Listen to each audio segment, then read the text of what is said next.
Alright, for this special Halloween explainer, we are digging into a tomb that was sealed for over 4,500 years. You know, inside, archaeologists didn't just find a mummy, they find the secret of an ancient wizard doctor, a man who walked the line between science and sorcery. And get this, they just opened it a few weeks ago. Okay, let's dive right in, because this is the central mystery that is archaeologists absolutely buzzing. The person inside this tomb wasn't a pharaoh, but his identity is very more puzzling. He was a healer, sure, but one who practiced both pretty advanced medicine and, well, it really looks like dark magic. So our story starts in Saqqara, Egypt's ancient city of the dead. Now, for thousands of years, this place has held its secret right, but a discovery made just this year has unearthed a really fascinating piece of lost history. To really get your head around the scale of this, just look at the timeline. The tomb of this man, Tetinebefou, was sealed about 2500 BCE. It sat there completely untouched through the entire rise and fall of ancient Rome, the Middle Ages, the Industrial Revolutions, only to be opened to October 9th of this year. Just incredible. That's 4,500 years. Let that sink in. When this tomb was sealed, the Great Pyramids were still kind of new. Just imagine the secret a place can keep when it's been silent for that long. So who was this person at the heart of the discovery? Like I said, not a pharaoh, but his identity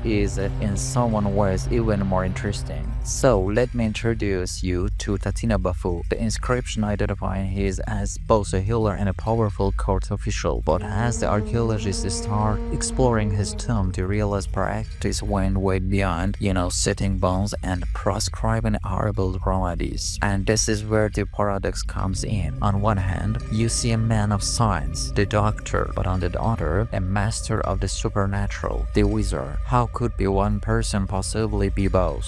Well, the clue inside this tomb point in two very different directions. So to solve these things, just look at the clues the archaeologists actually find inside. The real evidence carved into the walls and left dried around the floor of the crypt itself. Okay, first up, the clue that make a really strong case for Tetinebefou, the doctor, and a surprising advanced one at that. Tucked away in this little hidden niche, the team find an absolutely astonishing set of surgical tools. We're talking finely crafted bronze scalpels or some even bone saws, which suggests that complex procedure, maybe even amputation, were happening. This surgical skill were beyond the thought was possible for the old kingdom. But just as this image of pioneering doctor starts coming into focus, the evidence takes a much darker turn. The tomb's walls are just covered in warnings that are anything but scientific.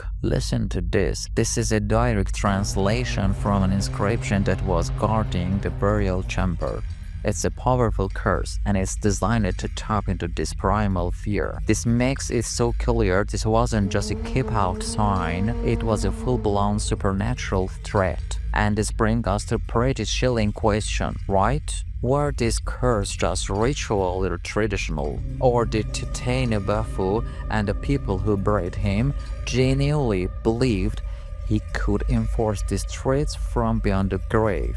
So, how do we reconcile these two things? The surgeon is calling on this one side and the sorcerer's curse on the other. Well, the answer isn't just in the tomb, but in the world that Tetinebefou actually lived in. And here's the things you got to remember. This blend of medicine and magic, it wasn't unique to Egypt at all. It was actually the norm across the entire ancient world. I mean, look at the Mesopotamia, ancient Greece, or early China. You find the exact same pattern. An incantation to banish a demon was seen as just as valid a treatment as an horrible remedy. For them, the physical and the spiritual were just two sides of the same coin when it comes to healing. And that is the answer to our puzzle. The conflict that we see between doctor and wizard, that's a modern invention. It's our idea. For Tetinebefou, there was no conflict. To heal the body, you need to have the spirit. And to protect the tomb, you used every single tool you had, both physical and magical. So after 4,500 years, what we have are the surgeon's tools and the soldier's swords side by side. We can analyze the science short, but we're still faced with this potent mystery of a belief system where medicine and magic were one and the same. So, was he a scientist who was just hell-bent by superstition, or a wizard who used the tools of medicine? The answer is probably both. He was an ancient Egyptian healer, a master of body and spirit. But it leaves you with one final thought, doesn't it? In our modern world, how we maybe lost something by separating the two. Thanks for joining the explainer. The story of the wizard doctor is definitely far from over.